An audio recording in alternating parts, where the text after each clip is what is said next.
Grow organic, talk organic.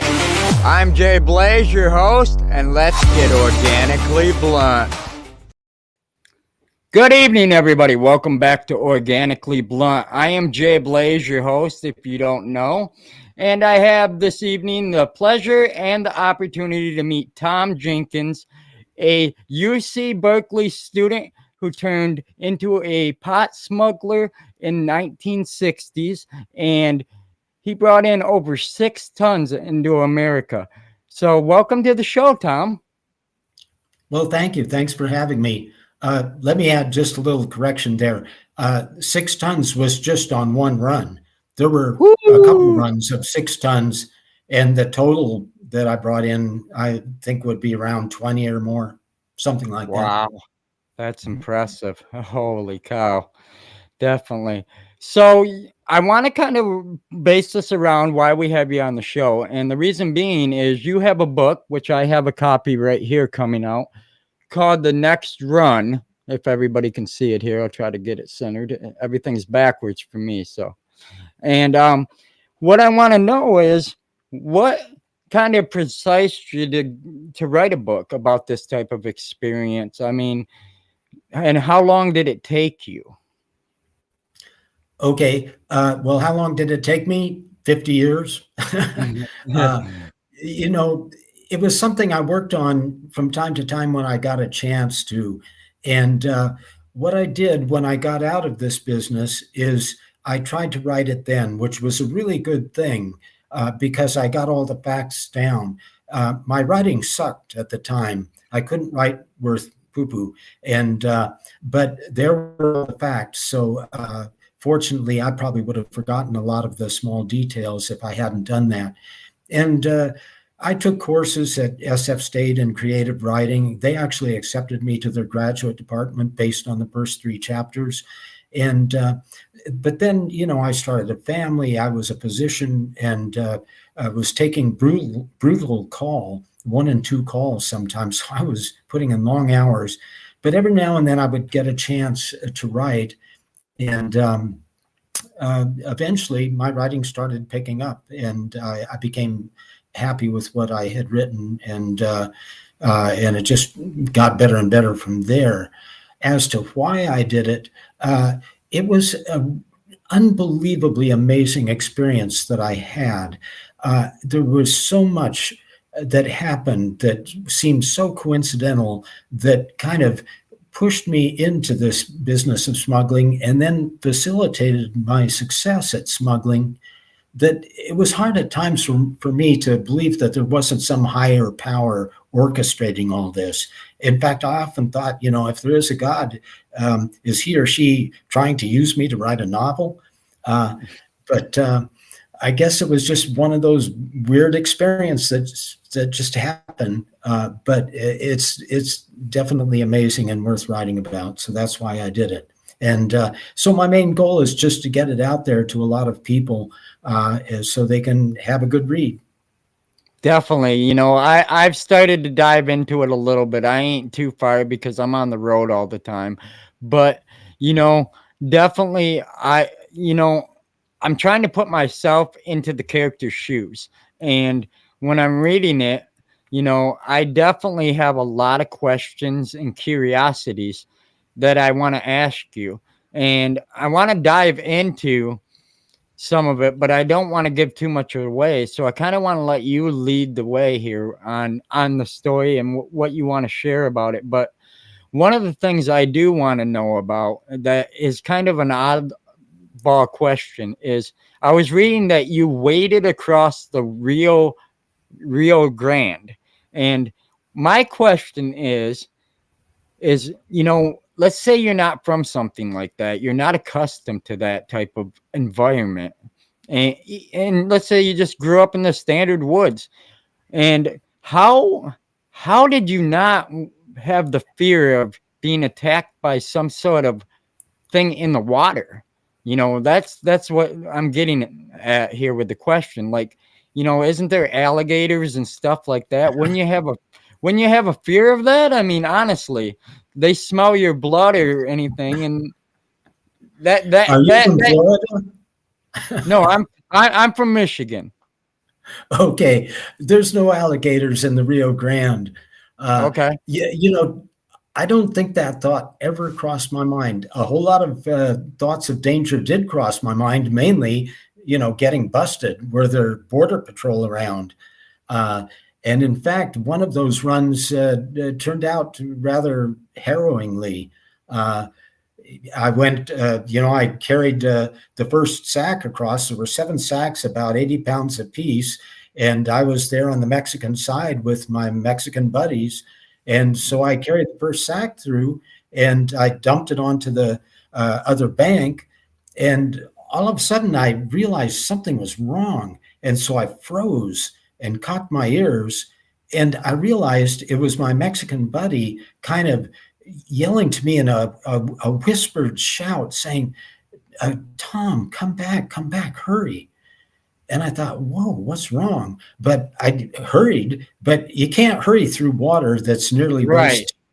So it was pretty terrifying trying to make time, through that water. And it turned out he had seen a light on the other side, which I hadn't seen. And so we stared and there was no light. And so we moved back behind a berm because we thought, well, if there's someone there, do they have rifles? What's going on? And I thought we better to get our firearms. So I run back to the car, which is further back, and there's another fellow there. And I said, where are the guns? And he opens the trunk and he pulls out this little 22 pistol that looks like something a lady would carry in her purse. And I said, this is it? I said, where are the rifles? And he says, oh, we left them back at the hotel. And I thought, okay, go see what's going on. And, I was in hip waders, so I thought I better get out of these things. So I quickly shed the hip waders, threw on my running shoes, went back, and both of them had seen the light again. Anyway, that was a time that was rather harrowing. And I guess I won't tell the punchline as to what we did about all that. I'll leave that people to discover when they read the book. But no alligators, no, I never worried about that, or biting fish, nothing like that. Okay. It was just curiosity, up here we got a lot of different things, but nothing like tropical or anything like that. So, I wasn't sure what they had there. I'm sure they have poisonous snakes and spiders and everything like that.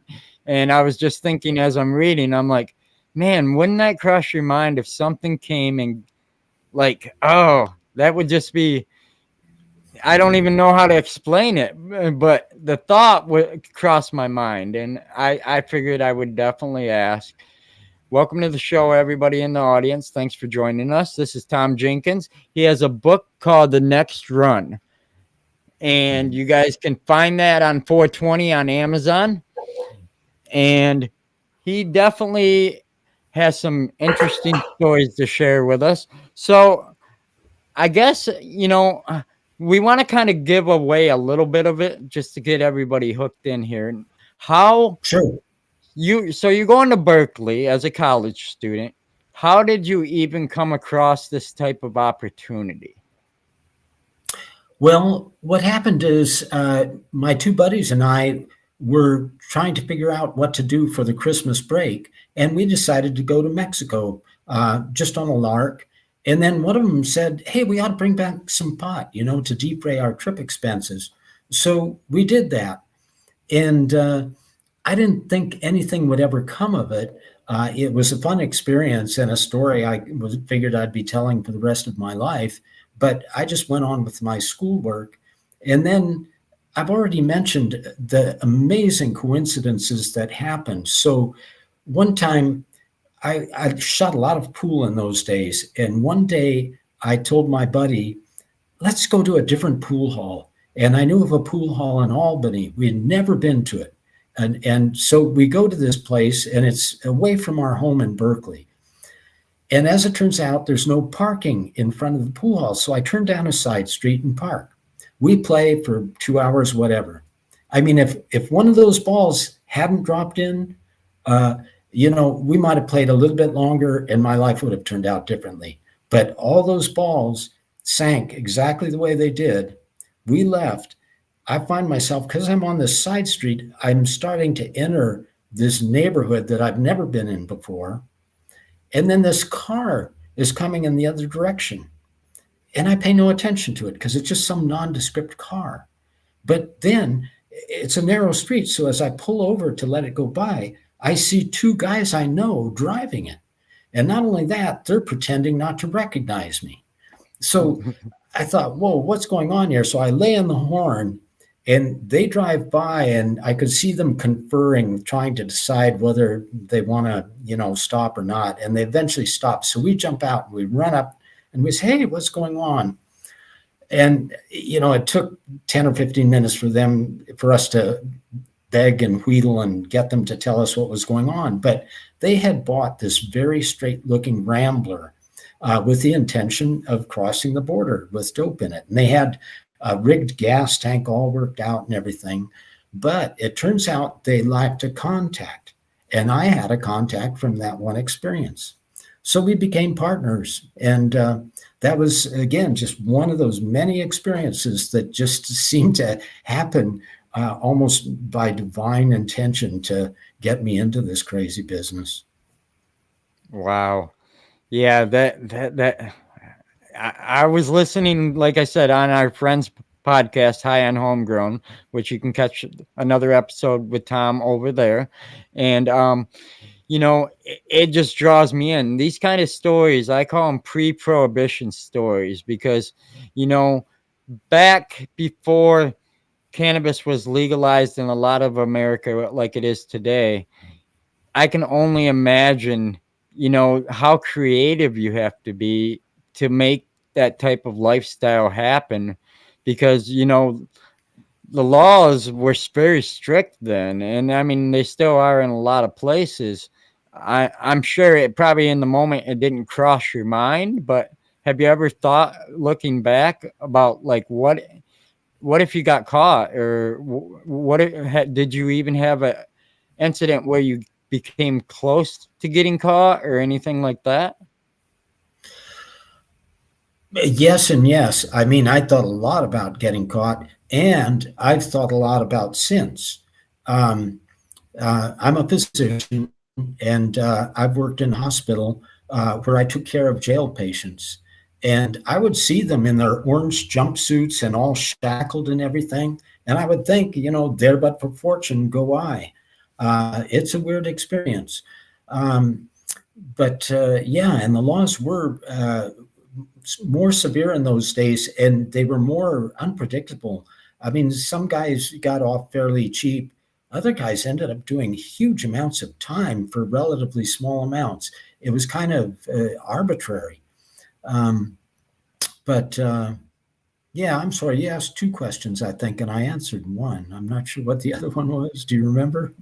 Oh, I bloated it so fast, honestly. I'm usually smoking, which I was prior to the show, so I probably lost that thought. But you know, you pretty much answered the question. Did it cross your mind, and did you ever fear it, basically? And yeah, I mean, I can only imagine.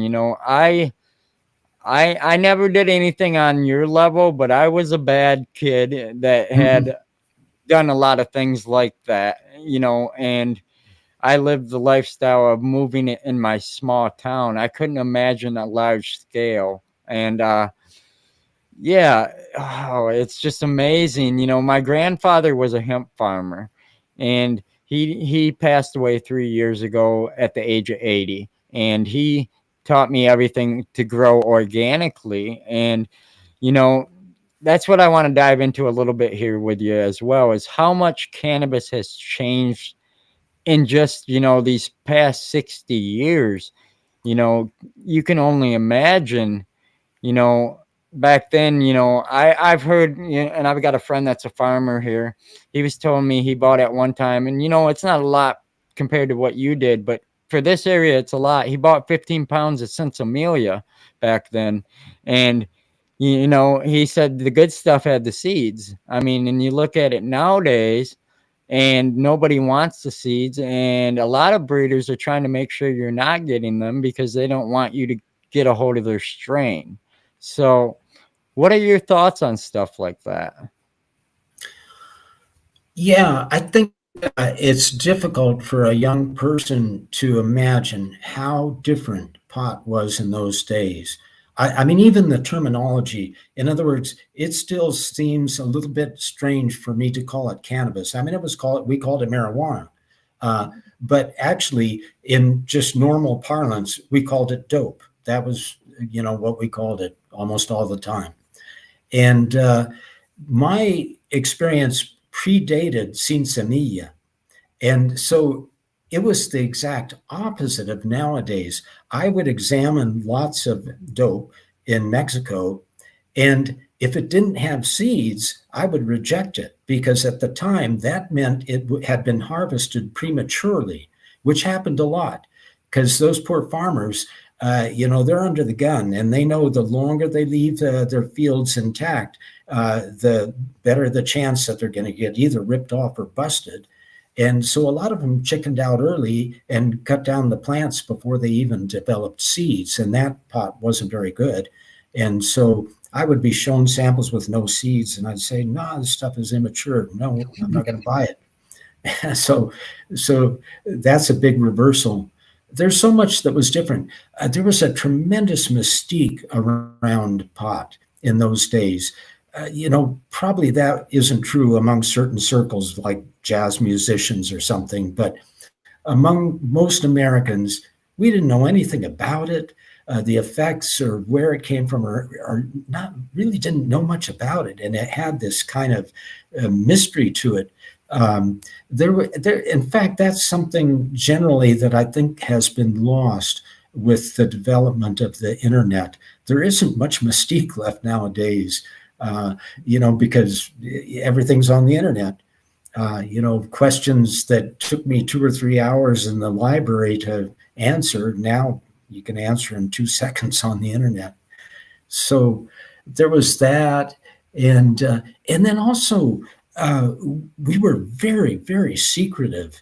And nowadays, I mean, it just absolutely blew my mind to see people advertising for manicurists. That just never would have happened. You would never. And then having strangers come onto their property to manicure their product. I mean, never. We never would have let someone, know what we were up to unless it was absolutely necessary. Right. And then, nowadays, there's certain roads where you can drive by and see immense legal fields of pot plants. The first time I saw that, that was pretty shocking. So, and then even the whole notion that pot has to be manicured, that's actually to this day, that seems kind of bizarre to me because we use practically the whole plant except for big stems and whatnot. And then the whole idea that you should farm out the manicuring, I don't know. It just that just defies the sort of secrecy that we had in those days. So it's very different. I'm trying to think if there's anything else. I guess the other thing too that I think is somewhat different in those days is we treated pot with a certain respect. Like we actually would get high and we would read straight from Freud. And we considered pot almost to be like a sacrament, or it's a kind of a psychologically medicinal product. And then as things changed, people smoke it to get, quote, effed up and wasted and stuff. And so that's kind of a change in attitude. So, yeah, a lot's different. Oh, I bet, definitely. And I wanted to touch on the other thing that you said on High on Homegrown that really caught my attention that I feel a lot of people don't know about. Can you tell us what they used sugar for? Oh, yeah. Yeah, that would never happen nowadays. Right. Well, yeah. I mean, first of all, pot came packed in compact bricks, which I guess is unheard of nowadays. And the pot doesn't normally stick together. So they would add sugar water to get the pot to stick together. And I think some fellows took that, too far, and they realized that the sugar water added weight, and they were charging by weight. So they just drenched the stuff in sugar water, and there was a huge shipment. And people said it came from the Mexican mafia, and I don't know who that was in those days. Now there is a definite Mexican mafia that's known, but in those days, that was kind of a mysterious notion. But these bricks were all over both coasts, and they were just laden with sugar. You couldn't even smoke the stuff. And so there was this whole technique you had to go through where you break it up, put it into a pillowcase, soak it in water, rinse it a bunch of times to get all the sugar out. And then you have to lay it out in a tray on a cookie sheet and dry it under very low heat for about 8 hours. So it was crazy. Wow. That sounds like a lot of work before you can actually move the product, you know? I mean, That was only, I think, that one shipment. It lasted for several months. Maybe it was a bunch of shipments, but it was a period of time of just a couple months that the bricks were just completely soaked in sugar water. But then the Mexicans still wanted to use sugar water, just a little bit of it. And I got in trouble on that on two scores. In one, my runners bailed on me, so I had to bury the grass on the desert outside of Tijuana. And then by the time I got new runners and came back, ants had gotten into the pot because of the sugar there. And they had eaten divots out of all the bricks and stuff, and there was loose pot, mixing in with the soil. That's one way I got in trouble. And the other way, of course, is that consumers started getting pretty persnickety, and they would pull out a magnifying glass, and if they saw so much as a single sugar crystal, the price would drop $10 a pound. Wow. And of course, that's another thing too. I mean, I was selling pounds for $50, and I guess that's changed. Well, not so much, I don't think. I mean, obviously not $50 nowadays, but, seeing prices, in my era, we had prices of pounds all the way up to $2,200. I mean, now you're watching pounds walk out the door for $500. That's a big net loss for a lot of people when it comes to the business side of things. But I think is what had happened is I kind of preferred it back how it was in your era versus my era now, because now it's so oversaturated that you cannot find quality as much anymore. I mean, unless you grow it yourself, because it's so oversaturated. They're moving it so fast that a lot of this has what they call asparagus, and it's a form of mold that is not good for us. And what they do is they run it through what they call a remediation, and it costs roughly them about $10,000 a crop, and they run it through a form of radiation, and it kills the mold, and then all they do is repackage it and put it back on the shelf. And people are smoking the mold spores essentially. I mean, are they all dead? I'm not a scientist, so I can't answer that. But that's where it's at nowadays. And back then, you knew you weren't getting something that was possibly sprayed with chemicals or anything like that as much, I would think, compared to nowadays.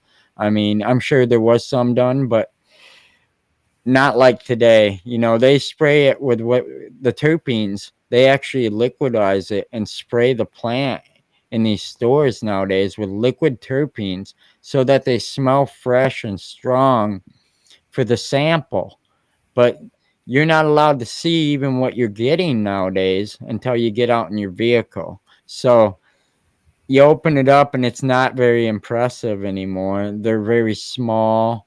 They're you get some seeds still. I do once in a while see seeds. A lot of stems, but the quality has washed the market. So unless you know somebody that is growing it personally, It's not like it was back then. My parents, I grew up, they smoked it and everything, and so did my grandparents, and so on and so forth. And I hear of the quality growing up and stuff, and I give somebody from your era something to smoke, and they say it's a lot stronger. And I have to disagree. I think the older stuff was stronger, but a lot of people think the newer stuff is stronger. Um, from your point of view, I'm sure, because I overheard on the other podcast you recently tried some. Um, how did it compare to what was back then, in your opinion? To be honest, I didn't see a big difference. We got very high off of the stuff that I was bringing up way back when. I can tell you one thing, though, that really stands out is there was very little science applied to growing pot in those days, almost none that I know of. And one of my partners, my Mexican contacts, and this is an interesting story, he assassinated the state chief of police of Sinaloa, which is the biggest Wow. pot growing state. And they discovered that he had done it. So he had to go into hiding. And he spent a year or two in hiding deep, deep in the Sierra in pot growing area. And when he came back, he was eventually able to bribe his way out of his problems. And he came and visited me in my home here in the States. And he began talking about all the exact amounts of fertilizer that you want to use and all this stuff he had learned. And I realized, wow, people are starting to apply science to this industry. And it was a change. Oh, I can imagine. Wow. Yeah. And that's impressive. I consider you a pioneer in my eyes, because you there's not a lot of these stories that are heard of much anymore. And it's where everything began, and kind of people gotta hear these, because in my opinion, you got to kind of hear where it came from to be able to fully enjoy the plant nowadays. You got to hear what the people put in to make it to where it is today. And I want to once again thank you for what you did, because without you doing what you did, you opened up a big avenue for this plant in the United States, that you might not see that point, but in my opinion, I feel you did. You impacted a lot of people to have a love for that plant, and that's what it makes it so impressive. I mean, obviously they loved it if they kept coming back and they became repeat customers. So definitely, Well, and yeah, I have a response to that, but I want to back up just a little bit. I don't want people to think badly of my contact. His name was Abelardo, and he was just one of the nicest, most gentle people I ever met. But he had a very, very good reason for assassinating the state chief of police. And if people want to know what that is, they can read the book. But you know, my goal in well, I had several goals in bringing all this stuff into the country, and one of them failed, and it was an important one to me. And that was, I hoped for a revolution, a cultural revolution. I just loved a lot about the 60s lifestyle. I liked the de emphasis of materialism and consumerism.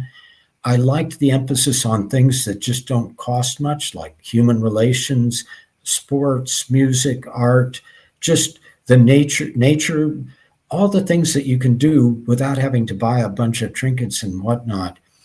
And I'm not a huge fan of capitalism in its current form in this country. So I really hoped that the ideals from the 60s would kind of sweep the country, and that smoking pot would facilitate that. In fact, I thought to myself, hey, if anyone smokes pot, they're not going to vote Republican. But I was wrong.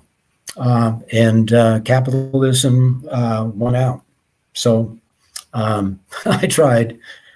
Right. Yeah. I totally agree with you there. Definitely. I wish I could have lived in that era.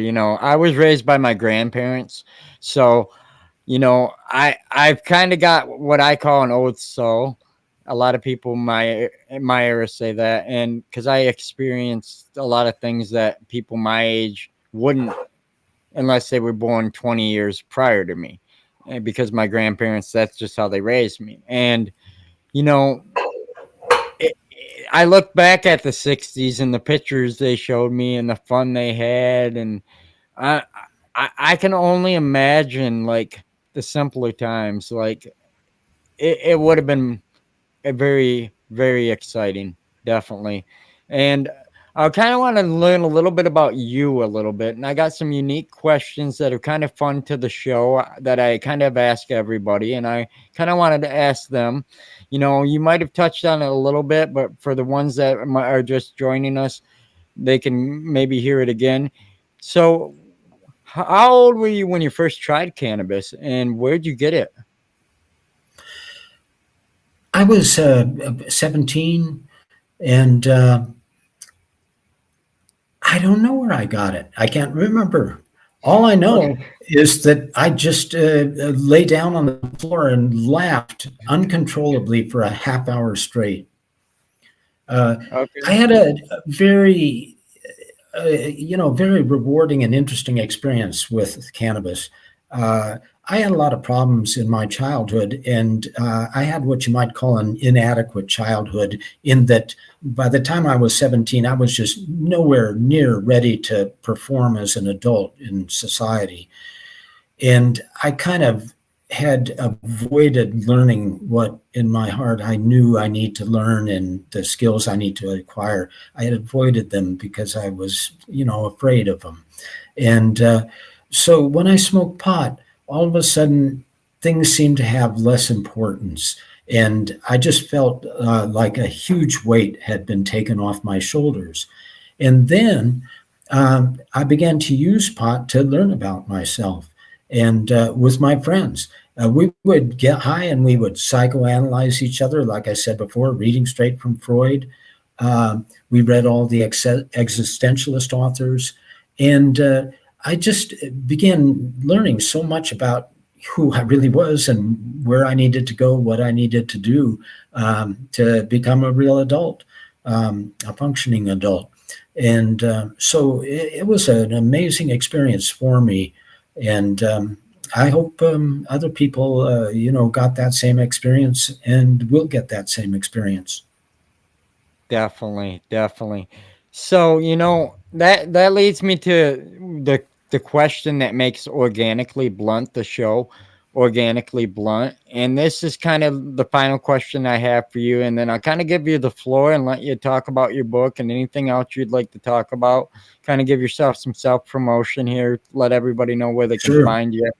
But this final question is, there's one rule to the answer, and the rule is I want the first thought that pops in your head, the first organic thought. So, with that being said, here's the question. And I know you don't smoke now, but we can think pretense as well. If you could have smoked with anybody dead or alive, who would it be and why? Um, Someone beautiful.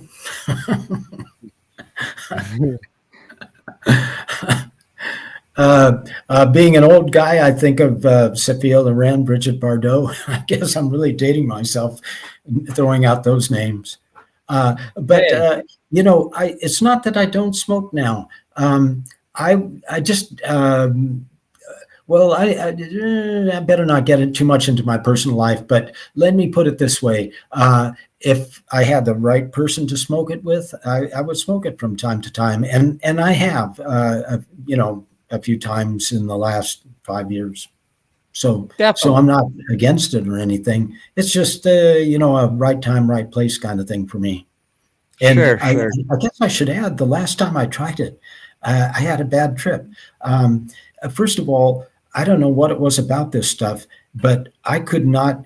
First, I tried inhaling it into my lungs like we used to do in the old days.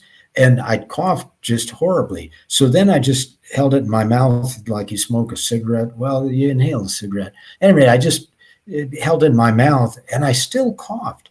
And I had a really self-conscious trip. And so I guess there's a difference from one strain to another. And I guess that's the only bad trip I've really had with pot. So, Yeah. Well, and another thing that a lot of people don't talk about that one of the reasons it could have made you cough, not saying it did, depending on who grew it, is if it's used with a lot of nutrients, especially what they call synthetic nutrients that comes in the bottle, mhm. um, if they don't flush the plant and get that nutrient built up out of the soil and stuff, it tends to build up in the plant as salts. And then when you smoke it, it causes a very harsh inhale that causes you to cough. I don't know the scientific stuff about it, but I know that much. So uh-huh. Yeah. definitely. Well, I'm looking forward to the next right time and right place when it comes along. So, Definitely. I can't wait to hear about it. Yeah, if you ever get a chance to share any more of these new moving forward stories, definitely. Now, do you think you'll ever write another book, or do you think this is a one and done type thing? I've taken notes on a second book. I got to tell you something.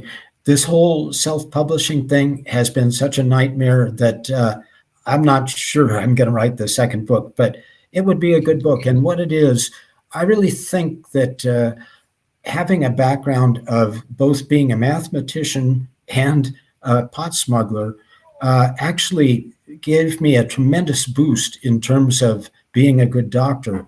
And I have a lot of insights in today's healthcare system that I think would be worth hearing. And I've got a whole lot of stories too. As a primary care physician, I had, again, an amazing number of incidents that I think, most primary care physicians may not have had.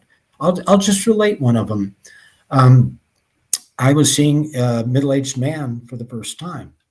And the one thing I'll always remember is that I just immediately liked this guy. There was something warm about him. And so he chatted me up for a couple minutes, the way patients often do, to kind of feel their doctor out and see if they like him or her. And then he said, "Well, doc, the reason I'm here is over the course of the years, I've killed 5 people, and now I'm feeling guilty about it. And I was wondering if you could help me." So Wow. that's just one of the kind of bizarre things that have happened to me as a primary care physician. And I tried to I help will. him. Yeah, I don't blame you. As a person, I'm shocked because I don't even know how I could respond to something like that. I mean, your first thought is, well, am I safe? But obviously, you're the physician. But that would have crossed my mind at least. I would have been like, man, am I safe in this guy's presence? Is he okay mentally? Then would have been some of my questions, just as a person. And I'm not sure how I would have responded to that type of situation. So I'm sure that took a lot of, I guess you'd say, education on your behalf and experience to be able to handle something like that. Well, the fact that he was experiencing remorse made me feel that, hey, he's not going to do this again. He's already feeling bad that he did it before. Sure, So, definitely. and just his manner, he struck me as a really gentle guy. It's odd. Uh, I don't know what the circumstances were that led him to kill those 5 people. I have a feeling they may have all been prison hits. I'm not sure. He had done a lot of time. I know that. Definitely. One of the questions one of our fans sent in and asked me to ask you was, I forgot to ask, was I found your book on Amazon here, but only on a Kindle version. There's no other versions available on there yet, which I know it comes out on the 20th. But my question is, do you plan on doing an audiobook? Yes, I'm struggling with that right now. I'm Okay. trying to do it myself. There's a Sure. couple issues regarding that. One is there's a lot of Spanish terminology in the book, and so I don't know how easy it would be for me to find a narrator that's bilingual. Uh, I but got I got I have someone been for so you. dissatisfied with the people I've hired to help me with the self-publishing project that I've just decided I want to do everything myself. So I'm doing it myself, and I hope to get it out within a month. So Sure. yeah, thanks for asking I that w- question. That's a good question. Definitely. And after the show, I have a contact I want to share with you. I think that might benefit you. And he is bilingual. He is an author, and he comes from the cannabis industry. His name is Jorge Cervantes, and he is from Spain, and he is a good friend of mine. And I think he could, if anything, he can at least point you in some good direction if you having trouble with anything, because he did everything himself, self-published as well. So um, I think you guys should at least know each other, Sounds So good. Yes. yeah, definitely. So I'm gonna show everybody the book here, guys. This is called The Next Run. And you guys definitely got to pick this up on 420, which is Saturday. Treat yourself to a present. Now, do you know how much it's going to roughly be on Amazon, if you don't mind me asking? $19.65. There you go, guys. Less than a That's the less year that less. it starts. 1965 is when it starts. So that's the price. There you go, and you can't beat that. That's cheaper than going out to lunch with your lady. So, treat yourself that day. And I guess other than that, is there anything else you want us to know about you or your story before we kind of let you off the horn here? Sure. Yeah, one thing I think that makes my book very different from other, films and books in this genre is that there are almost no characters that are the heavy macho types that is almost all you see, like in The Godfather and Breaking Bad and all that kind of stuff. There were just two characters like that. Their names were Modesto and Manuel and Modesto. And they get a chapter, and actually it's one of my favorite chapters, but I treat them kind of sarcastically because mine is a very upbeat book. The people in it were pretty upbeat, incredibly honest. It's interesting, when I was getting those 6-ton shipments, they would be delivered to a AAA storage space near my home. I never even saw that merchandise. I had 3 very reliable distributors, and I would just send them in to take out certain amounts. And one of them came to me one evening and he said, "Hey, Tom, I need to borrow your Martin guitar. I've got a gig tonight." And I was horrified because I wouldn't loan my Martin guitar to anyone. And so I told him no. And he was disappointed. And then I thought to myself, I'm trusting this guy to go into a warehouse with God knows, how many hundreds of thousands of dollars worth of dope. And I won't even loan him a guitar that isn't even worth $1,000. But yeah, it was kind of funny. There was a certain surreal attitude to this whole pot thing. And yeah, another example of that too is this guy, the Bub was his nickname. He was my buddy since we were toddlers. We grew up a few houses away from each other. Well, he ended up stealing a half ton of grass from me. And it's an interesting story what I did about that, and people can read about it. But roughly 3 or 4 months after he did that, he and I went fishing together. And Wow. it's just like, it was all kind of almost a game of cops and robbers or something that almost didn't even count in a way.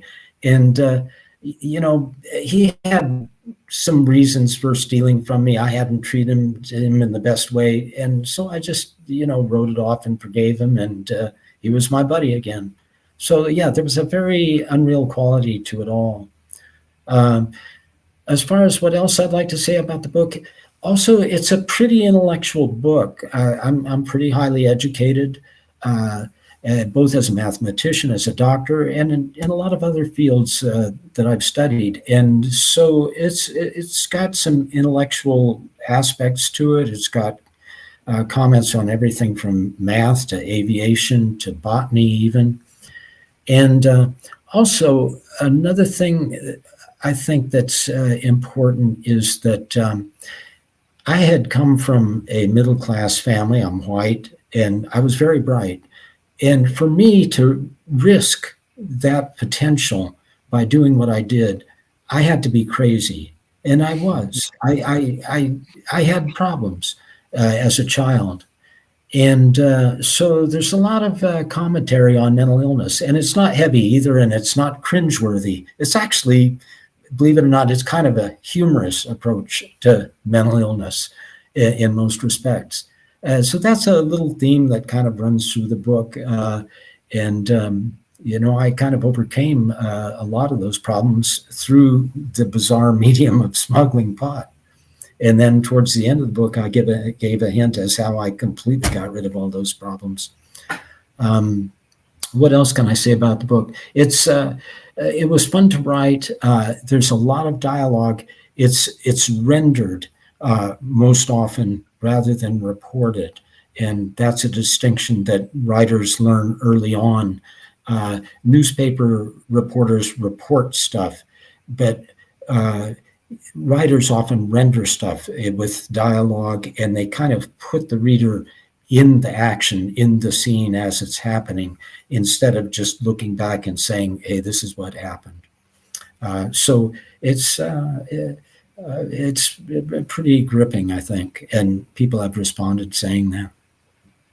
Definitely. And I even reading the foreword when I opened the cover when I got it, I instantly connected with the book. I was just like, man, I can relate to this. I'm like, the community has not changed really how it through from back then to how it is now, and the friendship and the way people over this plant treat each other, and the respect and the honesty that it brings for a lot of people on levels, but it also brings dishonesty on a lot of levels too. But it just blows my mind that there's a lot of similarities over time that haven't changed, and that's a good thing. I like that. And like I said, I recommend everybody to pick up his book once again, The Next Run.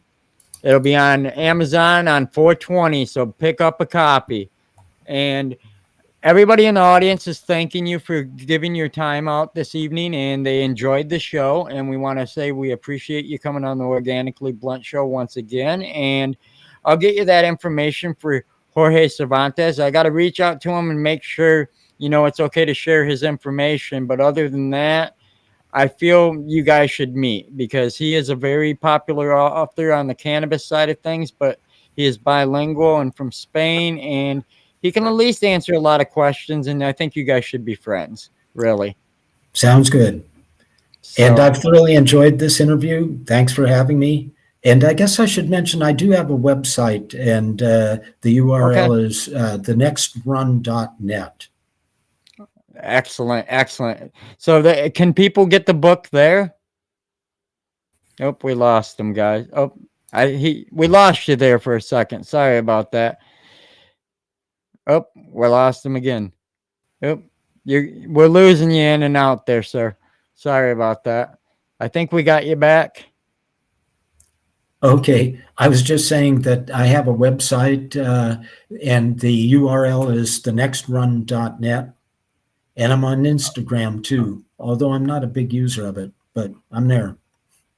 Definitely, and where can they find you on Instagram? Because a lot of us use that nowadays, and I feel we might be able to get you some more followers and some more people to purchase your book here. Sure. I'm under author Tom Jenkins.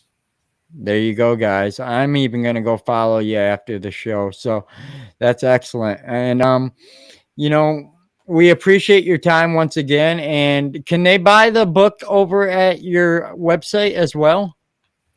Not yet. I'm going to have to see what would be involved in setting that up, but it can easily be bought off Amazon starting this Saturday. There you go, guys. So definitely pick up a copy. And with that being said, everybody, we appreciate you coming on the Organically Blunt show, and you enjoy the rest of your evening. Thank you, sir. Thank you so much. As we close this chapter of Organically Blunt, immense gratitude to our exceptional partners who fuel our growth journey. Seedsman Genetics, the seasoned seed bank with over 2 decades of experience. Grow Bag, your trusted storage solution to protect terps. Gorilla Grow Tent, crafting spaces for cultivating dreams. Kind LEDs, illuminating your green haven. Country Roots Soil and Amendments, nurturing roots for success. Atlas Seeds, a source of pure genetic treasures. Green Wolf Genetics, creators of botanic magic. Smoke and Stork Genetics, where passion meets potency. Humboldt Seed Company, committed to cultivating excellence. Extreme Gardening, elevating your gardening game. Rain Science Grow Bags, redefining plants' homes. 420 Fast Buds, pioneers of fast and furious growth. Captain Redbeard Seeds, sailing the seas of genetic innovation. Aero Mixer, the rheumatic heartbeat of your grow. Petra Tools, your trusted garden companions. SoFem Genetics, sowing seeds of FEMS and Build-A-Soil, building the foundation of your organic oasis. Lost Close Plant Therapy, healing and enhancing plant vitality. Unlock these exclusive deals with coupon code Organically Blunt at checkout. Until our next episode, stay connected and keep growing, and as always, stay organically blunt.